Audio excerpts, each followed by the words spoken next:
Now you can begin. Perfect. Good morning, everybody. We first want to welcome you and thank you for joining us today. The MMBA is a great organization, and we put out a ton of great content. One of the things that we talked about was continuing to drive value to our loan officer members that are on board here. So we're really excited to bring a Tips from Top Producers series to you guys. Really, what this is a forum for Bryan and I to talk a little bit about things that we see that are working, things that we see, whether it's our groups or inside of the Massachusetts industry that are working to help drive more business for loan officers. So we're really excited to put this series on. It's important for us to get input from our members, right? We want to know what you want to hear about, what, different things that you hear working. We've got a ton of great connections here with all of our Massachusetts companies. And the reality is there's enough business around for everybody to succeed. And what we want to do is we want to share our best practices and best ideas and make sure that helps float all boats, right? Helps increase production for everybody that is the professionals in our industry, right? That we know that we are. So we hope that everybody will be able to enjoy this program today. We'll have more coming. But really the piece is we hope everybody takes actual actionable items away from this hour today to help increase their business. So with that, I want to, introduce Bryan Brown. Sometimes you talk about tips from top producers, and you get on and you sort of wonder, what type of producer they are. I know Bryan won't do this, so I'm going to pump his tires up a little bit, right? Bryan has been a incredible professional here inside the mortgage business in Massachusetts for a long time. I think he did over 70 million last year in a really tough year. So when Bryan talks, he knows what he's talking about. He's with a great company, Guaranteed Rate, and I'll let Bryan just give a little bit of a background on his sort of upbringing inside the mortgage business and sort of where he is today. Yeah, thank you. Thanks everyone for coming on. And by the way, this is not. He's going to ask me some questions, and I'm going to answer. But I want to hear from you about what's working for you guys, right? What's working for me may not translate, and I'm sure you're going to tell me things that I've never heard of before. That I want to learn from you as much as you from me. So this will be open communication. But my quick background: I got into the business in 2003. And I was in the subprime like everyone else, and then that went out of business like everyone else. And I got into my real mortgage career started, I think, really in 2007. I started with Superior Mortgage. It was not the one that was up in the North Shore, but it was out in New Jersey. And then the company got bought out by Guaranteed Rate. So I've been with GR since 2012.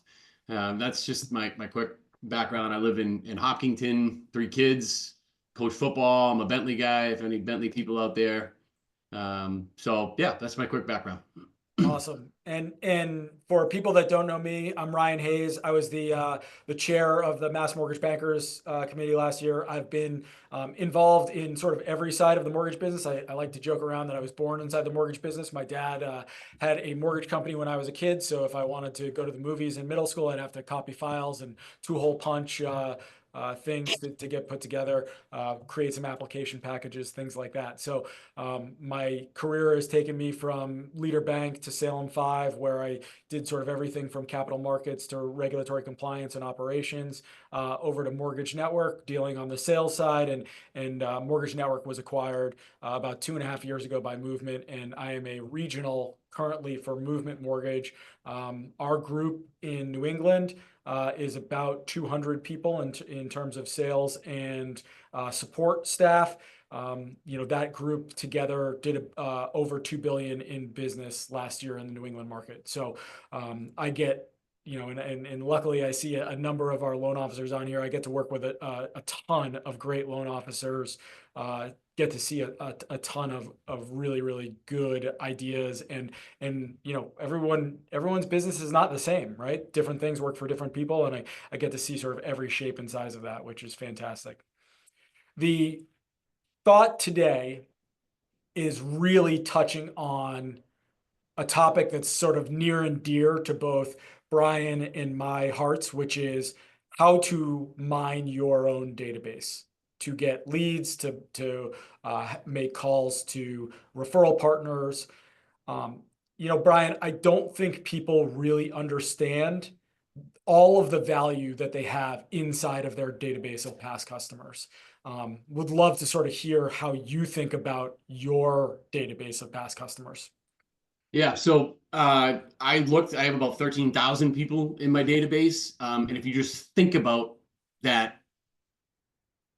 most of those people are people that I've worked with in the past, right? And they should know me. They should, trust me already. So I look at that as the first thing I think about every single day is how can I reach out to my database to extract, it will really add value to my database to then extract business from it. I've learned, in my career that people don't want to hear about your success. What they want to hear about is how you can add value to them, right? And we're going to talk about some ways that you can add value to your database that will then repay you with business. So that's kind of how I look at it every day. To sort of take one step back before we dive into how you're attacking your database, can you just talk a little bit about, I mean, 13,000 people to keep track of, can you talk a little bit about one, how do you do that? Do you use a CRM? How do you update it? That type of stuff. How do you keep track and make sure you have good data? Yeah, so we use Total Expert. I'm sure everyone's got their own thing out there. We use Total Expert, but it's the information is only as good as that comes out as what you put in, right? So we spend a lot of time when we inbound a client. We first off, you got to think about there's a couple databases. There's the Total Expert database, right? And then you also have your social database, right? So whenever we inbound a client, we make sure that their information is accurate within the CRM. We ask them, do they have any financial advisors that they work with that we can tag to that client, CPAs, obviously realtors, just people that are in their sphere. You think of yourself, don't think of yourself as a loan officer, by the way. All of a sudden I'm getting like the only son in Massachusetts is in my office. But don't think of yourself as a loan officer, right? Think of yourself as a financial advisor for the biggest, and you manage the biggest debt on their balance sheet, right? That's your job. And there's a whole sphere of people that they should have in their lives that you should know who they are. They should have a CPA. They should have a financial advisor. You should be reaching out to those people when you get who their CPA and their financial advisor are. Reach out and introduce yourself. Hey, I just was introduced to the Smiths. They're looking to get pre-approved. They're going to buy a home. This is going to change their whole financial future. I just want to make sure you know who I am and we're working together. And it's another call to a financial advisor, right? So when you're putting your database, don't just let your CRM enter their information. Add people to it so that you're working as a team for that client. So I think it's a sort of a mind shift as well as it is just entering people into a database. I love that, right? Because I think so many loan officers say that they have a database, but really what they have is a Christmas card list, right? Yeah. They've got a name, they've got an address, and they have a phone number. There are a number, I mean, we use Salesforce, but there are a number of CRMs out there that companies have, but also are very attainable for loan officers to get sort of one-off databases. And the importance now is not the name and address of these people, right? It is like what you're talking about. How do you make sure that you can make a connection when you talk to these people? How do you make sure that you have the right data inside that database to tag them on, different types of programs or campaigns?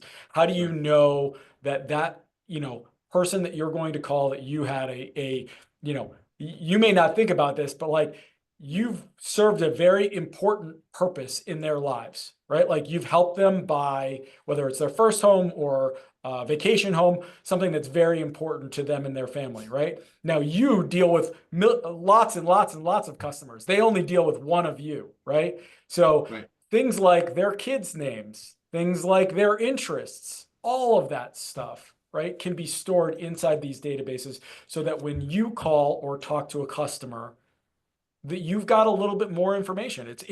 It's impossible to have all of that in your head, right? And we know that even with just all of the pre-approvals that you're doing, right? You may have a pre-approval that you did 4 to 5 months ago. Are you doing a really good job of keeping track of that, right? Yeah, Yeah. it The, can't the just be days of taking. the yellow legal pad, right, Yeah. are over, right? There is way too many tools out there for people to take advantage of this stuff. Yeah, and it can't be just your job is not taking applications. It's not, right? Your job is getting, when we're talking about a database, it's entering all that information and getting everyone they're connected to, that they're going to need in their lives as they go through their home buying journey. It's also connecting with them on social media. If you're not on social media, it is what it is, but you know, friend them on we reach out to everybody. They don't have to accept it, right? But you listen, there's a reason companies like Rocket Mortgage spend millions, if not more, on, they have that subscription app, right? Where they can eliminate subscriptions that you don't use. We have similar things with, like, when they go on our phone app, there's like meditation and wellness. We're trying to make them sticky, right? We want them to think of us, not just, if they're, it's the same thing with Rocket, right? You're eliminating my subscriptions. Rocket is adding value, but they're providing more value to that client so that they think of them for mortgage services when it's time. You got to be sticky to every single client that you have in multiple ways. And there was a question in the chat here, right? If you don't have a CRM or database software, I recommend starting with a basic spreadsheet. Absolutely, right? Start with something, get everything down. What I would say is make sure, one, I think there's a number of these CRMs that are out there that are not very expensive on a monthly basis that you can utilize, that I would look into. But I think the spreadsheet piece is great, but I think you want to make sure you're capturing more valuable data than just name, address, phone number, right? Yeah, I think this agreed. is where these relationships need to get deeper, right?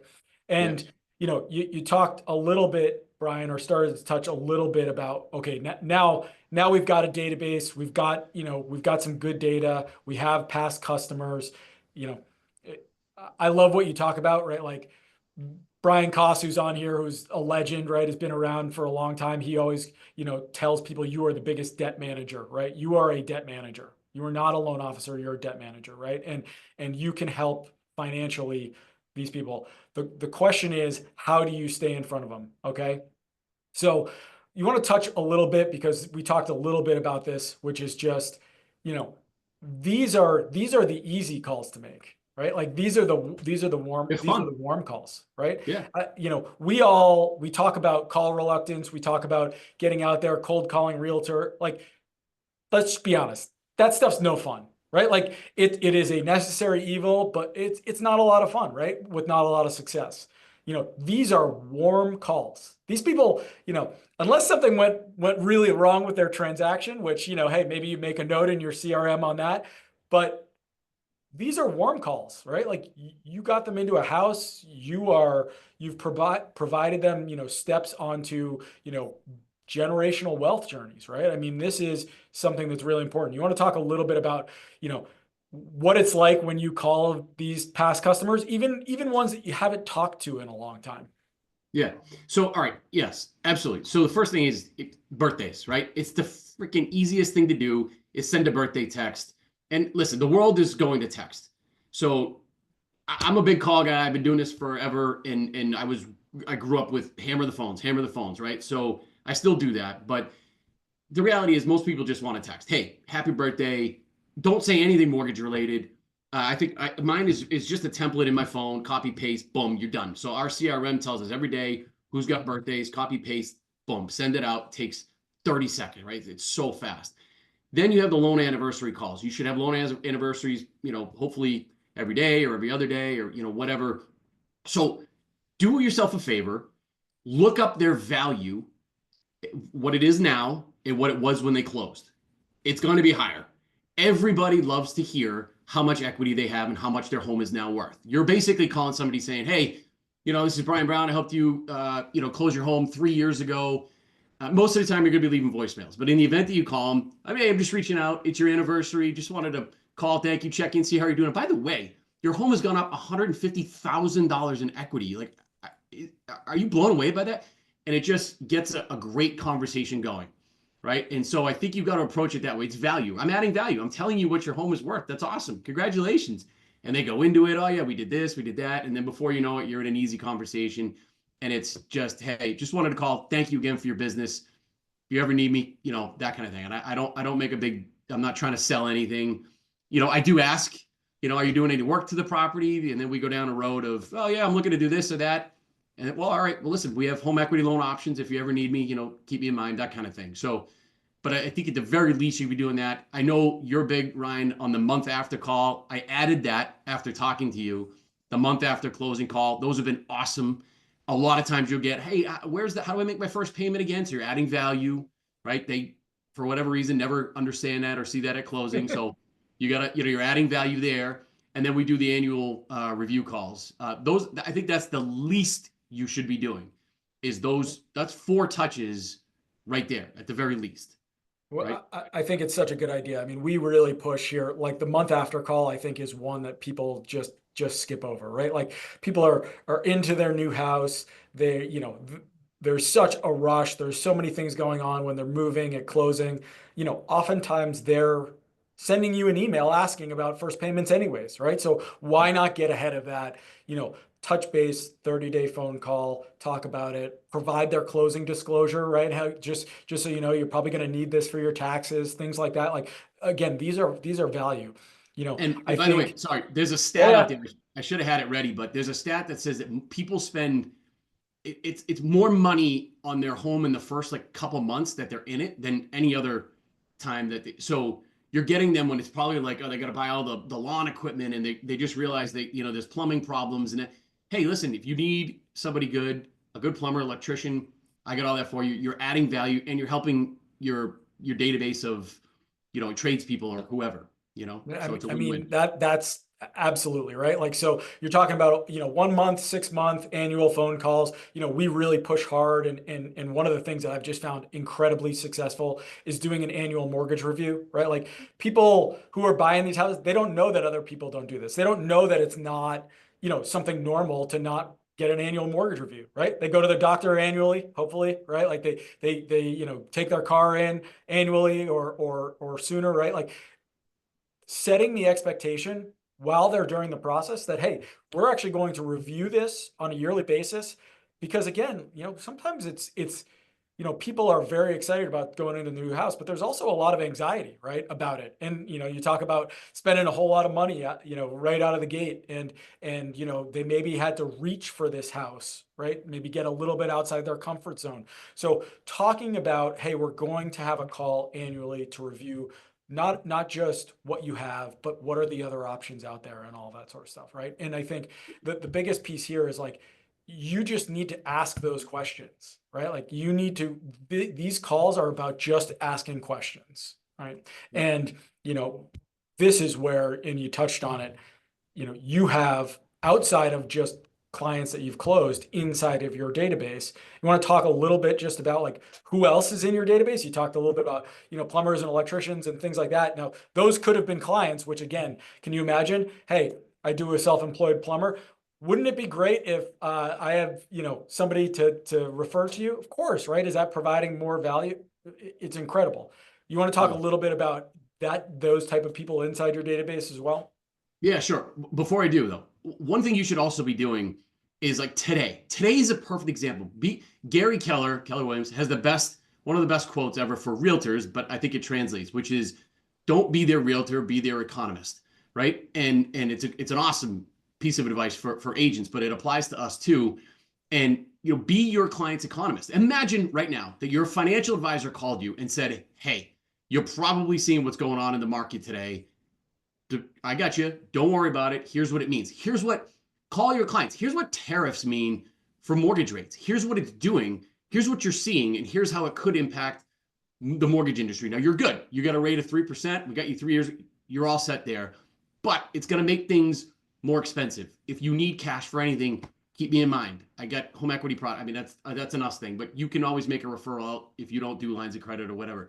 So today is a perfect reason. We don't think to call clients unless it's an annual review or that kind of thing, but don't think that they don't have questions about what this does to their home values, what it does to their current mortgage, if it does anything, or what it may do to future mortgage rates. It's a The great cost of reason home to call. improvement, right? I mean, even just something like that, right? Like, if somebody's planning on putting a big renovation, right? The cost of tariffs could mean something completely different for them. This is like a ripped from the headlines Netflix series, Bryan, right? Because we're doing it all, we're doing it today, real time. But, think about setting up refinances, right? Like we've had sort of two real life events here this week that should drive you into making sure you are talking to your customers about what a refinance looks like for when it comes, right? Because not only do you have what's going on in rates here with tariffs and rates dropping, but you have Rocket Mortgage buying Mr. Cooper, one of the largest servicers in the country, right? If we don't think that they are going to be attacking that database with refinances, low cost refinances, easy to use, right? Like this is stuff that you need to make sure you're teeing up with your clients. You need to talk to them about, hey, don't worry, right? When rates fall, we have a strike rate. When rates fall, this is what we're looking to get. Set up those conversations during those six month, 1 year calls, right? Make sure you're going through your book and looking. Yeah. Don't just look at the note rate that they close at and think that they don't need a refinance, right? How many calls, and I'm sure Bryan, you've realized this, right? You call a customer maybe on a 6 month or an annual review that you're doing with them, and they've got a rate in the threes, and you would never think, but all of a sudden out of that call comes something, right? They need a line of credit. They need to do a cash out refi. Their debt in other ways is in a bad spot. I mean, all of those types of things come out of these calls. And I think one of the really important pieces here is that if loan officers are not utilizing technology to keep track of their books, they're going to fall behind, right? Like, the AI and computers are not going to take the place of loan originators, but loan originators that use technology are going to take the place of loan originators that do not, right? And I think that that's a Right. really important thing to think about. Yep. Will you talk a little bit about maybe just what you do when you call people and talking about setting up a refinance or, looking ahead to what that means for them if rates come down? Yeah, so we set up all of ours at closing, like you said. I think it's you have call anxiety when it's kind of a cold call, but when you're at close, when they're whenever you make that call pre-closing or whatever, you say, hey, listen, your rate is 6.75.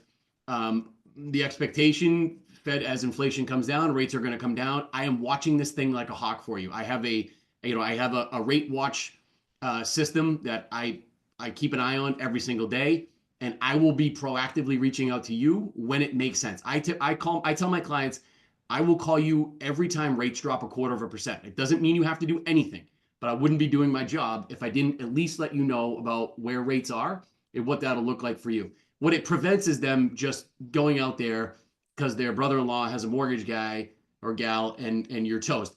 I don't know if you guys have this, but if anyone has a credit monitoring system, if your company has the option to get it, get it. It's nauseating, but at the same time, it's eye opening. We have ours is monitor based. If you guys don't have it, if you need a name of a company, it's monitor based. Since I was sitting here, I got two. So two of my clients had their credit pulled for mortgage purposes. All right, either it could be a line of credit, hopefully, or it's that they got pre-approved by somebody else, or are working on it. I'd rather know than not know, but at the same time that's an indictment on me that they didn't reach out to me first, right? So even though I think I do a pretty good job staying in touch with the database and it's got drip campaigns and all that stuff, people still get caught in other people's webs and they meet people at parties and you're toast. That's why this stuff, getting to your point, Ryan, getting the approval at closing that I'm going to call you in the future and stay in touch with you, getting their buy-in on that is huge because then it's not a cold call anymore.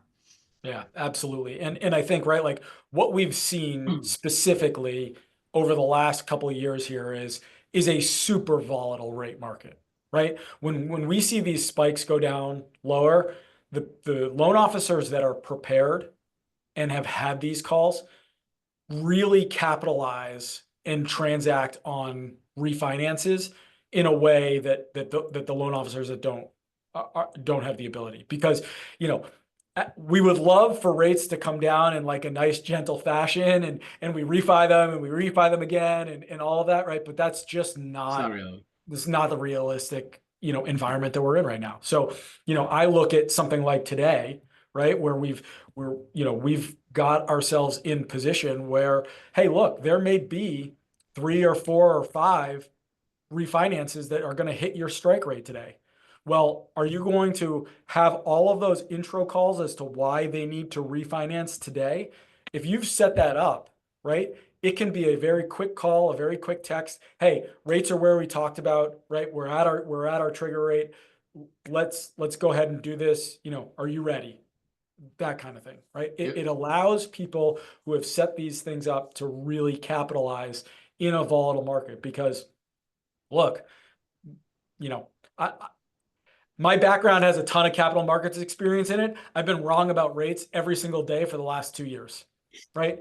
And even the people who have services, right? The berries of the world, right? Like, haven't really Yeah. been super accurate. So, the biggest thing is just continuing to prepare your customers for refinances.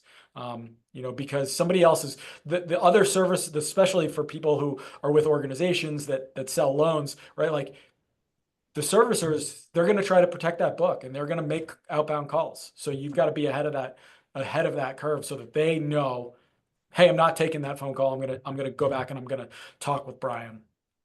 Yep. You touched a little bit earlier, Bryan, just on adding value to your customer base. Yeah. Now, I know, right, like people do this in all different ways, right? You talked a little bit about economics, right?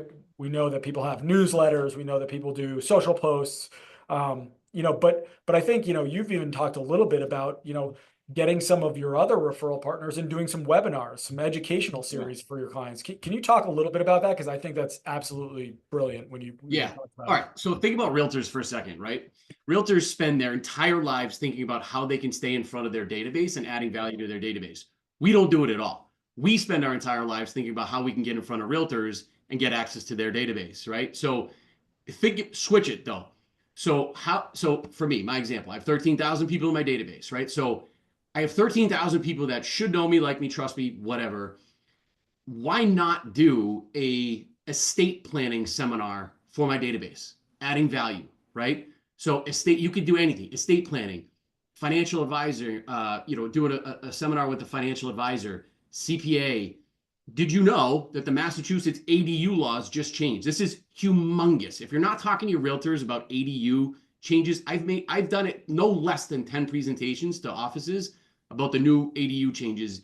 It's a license to walk in any real estate office in Massachusetts, by the way.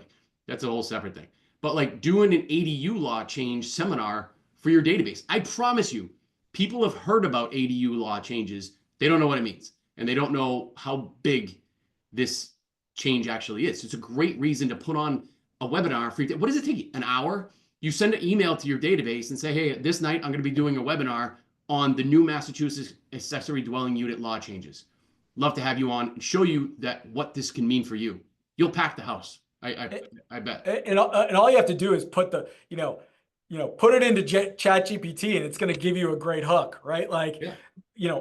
I just think about that, Bryan, and you have an easy one here, right? Like ADUs, they sound like, okay, like, I don't even know what an ADU, but like, can you imagine if you wrote somebody an email saying, hey, do you have, aging parents or relatives that, sometime in the next 5 to 10 years they may be having to either live with you or need some type of cohabitation.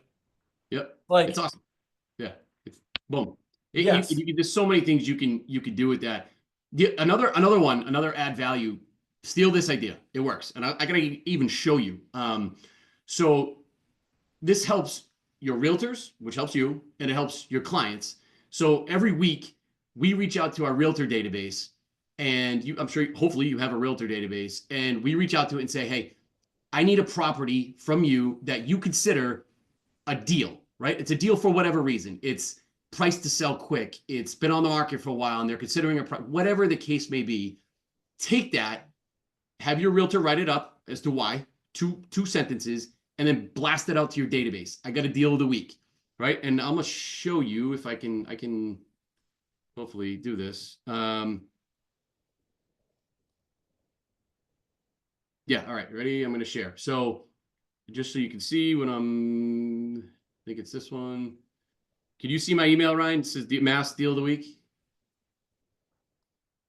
yes, I can. Okay, all right. So here's the email that I sent. All right, I got this from one of my realtors. Deal of the week, 1 bed, 1 bath, Worcester. You get your highlights in there. There's no address, right? You don't want them looking it up themselves and skipping over you. You want them coming back to you. So we sent this out to our database, and a client of mine, Mr. Tejada, previous client of mine, reached out and said, "There's something I might be interested in. Can you send me more details?" We ended up doing a pre-approval form. All right, so what this does, it helps your realtor, okay? Because you're like, hey, I'm trying to promote your property that you can't sell. I'm pushing your property. It helps the client, right? Because I'm adding value, and it helps you because whether you know it or not, there are people in your database right now that are looking for homes. This helps get those people out from behind the computer and become a lead. So I self-generated a lead from my own database just by adding value to my realtor and my client, right? So I think people forget what they have in their database because we don't think about it. We attack, we spend our time on referral partners, realtors, financial advisors, not on the database, and there's a ton of opportunity here. So steal that idea. It's a good one. I mean, pre-approvals, right? You talk about your pre-approved client database. One is, with the cycle time for buying a house at one of the largest times in the last 20 years, right? Like, you think about from the time somebody thinks about they're going to buy a house to when they actually get into a property, right? Like, it is still a seller's market, right? We still have inventory issues, all of that. So that longer cycle time has made it really tough to make sure you're keeping track of all of your pre-approvals, right? Yeah. And Yeah. these pre-approvals that you have are gold, right? You need to be staying in front of them. You need to be talking to them throughout the process. You have somebody who you pre-approved 8, 9, 10, 12 months ago. We've got loan officers all the time who, when we're talking about their business, they said, yeah, I got a call today from someone I pre-approved, 9 months ago that they're found a house. It's like, were you talking to them on a monthly basis before? No, right? Like, they weren't, right? And that's lucky that they got back to that It came buyer, back. right? Yeah. That value of those pre-approvals. I know you do some stuff there, along with your realtor partners as well. But, like, you want to talk a little bit about what you do with your pre-approvals, how you stay in front of them, and then how you leverage your pre-approvals to really drive some business from your realtors? Yeah. All right. So this is a good one, right? So Ryan touched on it earlier. I think we would all agree that we should be spending most of our day calling our realtors, and I would be willing to bet it's probably the last thing you actually get accomplished at the end of the day, right? And the reason is fear, call anxiety, call it whatever you want to call it, but that's the reason, right? It's and not for nothing, but the realtors don't want another coffee. They don't, right? The same way, think about it like this: if an insurance person were to reach out to you and say, hey, do you want to go grab a coffee? What is your immediate response? Your gut reaction is, I'm good. I don't have time for it, right? Like, yeah, I know I need to be referring insurance, but I just don't have the time for it. And I think the realtors are the same way. So don't call for that. Call for value. And remember what you have. So let's use an example. I pre-approved somebody for $700,000 in Framingham. Let's pick a place. All right. What do I really have? I really have a client that is income credit asset approved, ready to spend, dying in most cases to spend $700,000 in Framingham, do you not have the perfect reason to now call every realtor in Framingham instead of asking for coffee and say, hey, I have a client of mine. I'm really going out of my way to see if you, Mr. or Mrs. Realtor, have a house coming on that maybe fits that price range, right? It is a perfect reason to spend your whole day calling realtors. They will take that call every day, all day, right? Instead of, you want to go grab coffee? No, they don't. You were all calling for coffee. Be the person that's calling. Say, hey, I got a buyer, and I'm hoping you do a ton of business in that area. I'm hoping you have something coming on. They will take that call every day, and even if they don't, if they do, awesome. Put the buyer's realtor, which is likely referred by a buyer, an agent, and the listing agent together, and see if they can come up with a deal that's off market. You're a hero, and you now have a loan, right? So it's a win-win-win. If the answer is no, be like, cool. Your follow-up should be, can I keep calling you when I have buyers looking in the Framingham area? Do you think the answer is going to be no? No. Of course. They're sure. Keep calling me, please. It is now a license to call them repeatedly when you have opportunities. And it's gotten to the point where if you do it enough, I promise you what'll start happening is you'll get calls coming in from realtors saying, hey, do you have anybody looking to buy? And so I got this unique property and blah, blah, blah. And so when you make those calls enough to the same agents over and over, they know it's for a particular reason. They know it's valuable. And then you ask them, hey, I do a lot of business in Framingham, so don't you. We should know each other. You want to go grab something? You're on a different level at that point. So call with that instead. Just when you take your pre-approvals, make sure you really understand where they are looking so that you can then take that information and start making calls to realtors in that area. All right. You call every realtor, even if you know them or you don't know them, they'll take the call. I mean, you talk about value on both sides there, right? I mean, realtors, you know, understanding that you're bringing them, potential deals. And then clients, can you imagine, right? You make a call to a realtor, they say, hey, we've got a property that's coming on the market, in 2 weeks. Why don't we have this conversation? I mean, can you imagine when their friends ask, oh, you just bought a house, who did you use? Bryan Brown not only got me a great rate on my mortgage and the transaction was fantastic, he actually was the reason we got this house, right? Like it is incredible, right? Like that's the type of value we are talking about providing, right? I think even the data inside your database that you keep providing to your realtors, right? You do a closing with a realtor and a borrower and it's their birthday. Some of them are not as good with their database, right? They Like don't some know. loan officers are better with their database. Can you imagine teeing up, a reach out or a communication, from your loan officer and your realtor, wishing you a happy birthday, providing you information, that type of stuff, being able to, do something outside of the, hey, let's co-market, hey, I'll help pay for leads, whatever that is that in which, I think, we're just seeing less and less actual value coming back to loan officers from doing that, right? Yeah. To real, value in getting those realtors in front of customers that they've, done transactions with over and over and over again. Yeah. I just think too, like that calling with that reason, it just changes your whole day. Like you're all right. So you come into the office going, oh man, I got to make, 20 realtor phone calls today. It's like, what am I even going to ask? What am I going to talk about? It's just like, that's hard. That's hard to do. But if you're like, you know what? I pre-approved 3 people yesterday in 3 different markets. That's like 40 phone calls I can make. And it's for a good reason. I've never had a bad phone call from that system. It's always good vibes. It's always, wow, thank you. I've had realtors be like, man, like you're going above and beyond. I've never had a loan officer call me trying to find a home for you're essentially doing their job is what you're doing. But what else am I going to do at this point? It's slow. I got time. Why not? So I think We it's a touched a better, little. it'll change your day, I guess. We touched a little bit just on, making sure that you're doing those annual 1 month annual calls, right? Like the great story that I heard, about 2 weeks ago was, they did their annual mortgage review call. They're asking questions, and we'll in a minute here, I'll talk about some of those questions that they asked. But, the loan officer basically said, I had put this call off for like 3 days, right? They were at 3 1/8, you know, you know, they've been with them for a few years. They know that they're not going anywhere, right? But like that generated 2 pre-approvals for them, right? Because the sister was buying and they also had a friend that they introduced to him, which ended up turning into a pre-approval. Of those 2 pre-approvals, one borrower is going to need a long time. The other one, they're actively looking. And what did that turn into? Just like you talked about, Bryan, outbound calls to realtors, right? And so this call, this loan officer didn't want to make because he didn't think he could provide value to this customer because they just had a low rate Yeah. and ended up going the opposite way.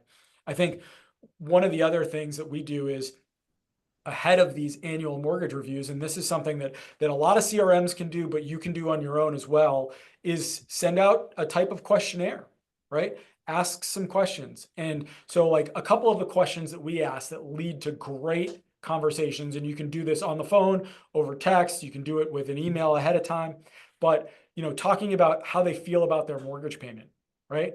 Is it too much? Is it too little? Right? Like that gives you a little insight into, hey, potential refinances. Maybe they're looking for a refinance at a lower amount than another customer would, right? We ask about financial planners, right? Tying in, if somebody feels like their mortgage payment is too high or outside of their budget, but they don't have a financial planner, come on, like that's an easy one to knock down, right? You know, a lot of customers that you have in terms of first-time home buyers do not have financial planners, right? They have, they've had asset account managers or something like that, but they don't really have financial planners. So making sure you're asking those types of questions, asking for the business, right? Asking for, hey, if you know somebody that's thinking about buying, I would love to help. I would love to help like I helped you, right? And if you are providing value to these customers, they're going to be more likely or inclined to be able to send you, a referral. Yep. Totally agree. I think one of the other things that I love that I think people, sometimes people and loan officers can go down this path, but everyone in their database has self-employed borrowers. And self-employed borrowers are all different shapes and sizes. But some of these self-employed borrowers have employees. Those employees can be part of your database. A lot of times these self-employed, you're own a plumbing company and you've got 15 employees, right? We know right now it's very hard to get, the next plumber on board. How do you provide or help provide these self-employed borrowers value, right? Well, you can say, hey, I can offer discounts. I can provide information. I can help them, in their financial lives to be able to do that. There are all types of little nuggets inside of your referral database to be able to attack, right? And that self-employed borrower one is one that I always think is sort of undervalued or underappreciated. Yep. You mean like being part of the perks, the company perks? Exactly. Yeah, absolutely. Yep. So, you know, all of this here is just trying to get everybody a little bit more business, right? And my hope here is that you've got some ideas out of this call today that you can implement into your business. We want to make sure that everybody here is driving value, and part of that is part of your MMBA membership or your company's MMBA membership, right? We've got a ton of great events and programming like this, and we want to continue to do this. So please reach out to us. Tell us if you thought that this was valuable. Tell us if you think there are other things you want us to hit on. We've got access, and a lot of very successful loan officers want to be able to help and share out there to everybody. So, Bryan, what's sort of your parting messages to people today going into a little bit of a lower rate environment here and into our spring market? Yeah, I mean, it's hammer the phones, right? I think you just call as many people as you possibly can. Opportunities will come up. I don't think it's not hard. It's just have a system. I think the other thing is have a system every day. I think most loan officers come in and stuff just happens. You can't. You gotta have a system in place. You gotta have a calendar, a schedule, and you gotta stick to it. You gotta do the little things every single day that you don't think matter they do the birthdays, the anniversary calls, like all that stuff matters. And you got to make your calls. But I want to know is we have a few more minutes here, right? Right? Like, Yep. does anyone else have an idea that they want to share? Unmute and share, reaching out to their database. Feel free to jump on now or shout it out. I'd love to hear some if somebody else has something that's worked for them. Jason, I know you got it, right? You crush it. You must have something. Yeah, actually, Jason's a great person to bring on here. Hopefully, he's in a spot where he can unmute. But Jason has done a couple of really, really good things lately. One is he's got a great podcast in which he doesn't just talk about the mortgage business. He talks all about different things that homeowners would need and his database would need. And he's also tied in some really cool charitable things lately. So Jason, I don't know if you're able to talk here, but it would be great for you to hop on and just talk a little bit about what you're doing. Sure. And then I'll cede my time to Debbie because she wanted to say something. Um, I mean, the charitable component that Ryan's speaking about, I can't take any real credit for because it's Movement Mortgage, the company that I work for, believes in giving back to local communities. So every quarter they do what's called GraceWorks grants, and they allow the loan officers to nominate a cause. And if their colleagues vote for it, they get money. It's as simple as that. So I didn't really do anything, but I nominated the Friends of Boston Homeless, as well as a foster care facility for these GraceWork grants. And on April 10th, we'll be giving $10,000 to the Friends of Boston's Homeless. If you guys are around at More Than Words, it's a bookstore on East Berkeley Street. Come check it out. It's pretty cool. We'll be giving away $10,000. We'll be doing some fundraising for the Friends of Boston's Homeless. It's a really great organization. And I mean, I don't get to take any credit, but it's just a cool way to platform something in the name of the realtor. So I nominated this cause and this is kind of the key thing. Like, not everyone has access to $10,000 to just give away. I certainly do not personally. But I think you can do it on super small scales too, where you're able to take, say, like a closing gift.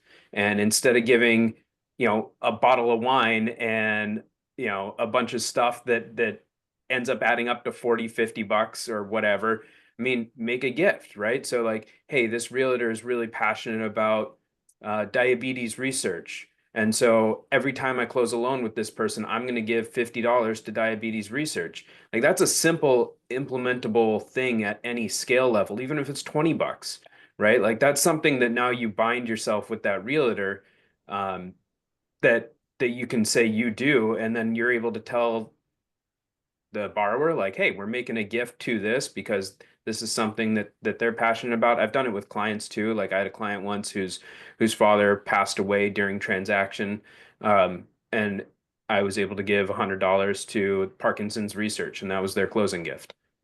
Pretty simple task. Didn't really cost me. I mean, technically it cost me $100, but it didn't really cost me much in terms of the transaction size. And it was money well spent. So like, there are definitely things that you can do like that. To Brian's point, like, Brian, thank you for doing this. Tons of good ideas that I plan to implement. So thanks. Yeah, man. Yeah, Love it. and I think that's the important part, right? Like, this doesn't need to be, and I know that there's a lot of organizations that do matching, for you, right? So, if you're gonna do, $250, they're gonna do $250, and you can give a $500 donation. Like, those are types of things that, when you're talking about realtors, providing value, right? When you're talking about customers, providing value to things that they care about. Like, those are different types of ideas that help differentiate you, that all sort of come out of your database, right? Like, if you know what people are passionate about and what's going on with them in their lives, then you can be more bespoke in the ways that you target them. So, Love it. Debbie, I think you wanted to hop on here. I do, if you don't mind. I'm going to ask all of you to write down the date of June 16th. Now, Ryan just talked about passion. What are you passionate about? I'll tell you something that a lot of realtors are passionate about, and that's advocacy. So on June 16th, you will see hundreds of realtors that are flocking to the State House. They rent buses and come in. So for the past few years, the MMBA, we have had our advocacy day the exact same day, and that's on purpose. We talk about almost the same things. Realtors from their perspective, mortgage people from our perspective, and we even at noontime or 11 o'clock, I forget what time it is, we get together with the realtors. And how much does that cost you? Nothing. You can ride the bus with your group of realtors and head into the State House. Anyone want to guess how many usually take us up on this advocacy day? With hundreds of realtors. Not very I am many. I Not am enough. lucky. I am lucky if I get 40. So any of you that are passionate, I'll give you the tools, I'll put you into groups, but you can meet realtors side by side. So June 16th. Okay, I'm done. Thanks, Ryan. Thanks, Bryan. No problem, Deb. And honestly, right, like the MMBA is doing a ton of great stuff. I mean, we have, our annual golf tournament and networking event that's coming up on May 5th at Tedesco, where I'm hosting and great spot to get together with, loan officers and different people in the industry. We're doing, calls, sort of whatever sort of meets your fancy, right? We're doing technology calls, we're doing compliance calls, all that kind of stuff. So make sure, if you or somebody else is, or you or your company is members, make sure you're taking advantage of everything that the MMBA has to offer. And what we'll do is, we're going to put another one of these calls on the schedule for some time, a couple of months from now. Grab a different topic. So if you've got ideas for topics, make sure you shoot them along or send them along to us here at the MMBA. Hopefully everybody's found a lot of value in this today and, can go back or at least pull one thing. Look, we want everybody here to be successful, right? Like these are the people that are on this call are the pros inside the mortgage business. The people that are on this call are the ones that want to get better. I think what you'll find is that a lot of people want to help and want to be able to share ideas so that us loan originators are going to beat out the rocket call centers and all of that, right? That are going forward. So everyone, good luck. I hope everyone's got a great spring season here. Put some of these ideas into use, into motion. And if you've got questions, please reach out. Thanks so much for joining us today, and we will hopefully see you out there soon. Thanks, Thank everyone. you. We'll say bye-bye. Thanks, Rock.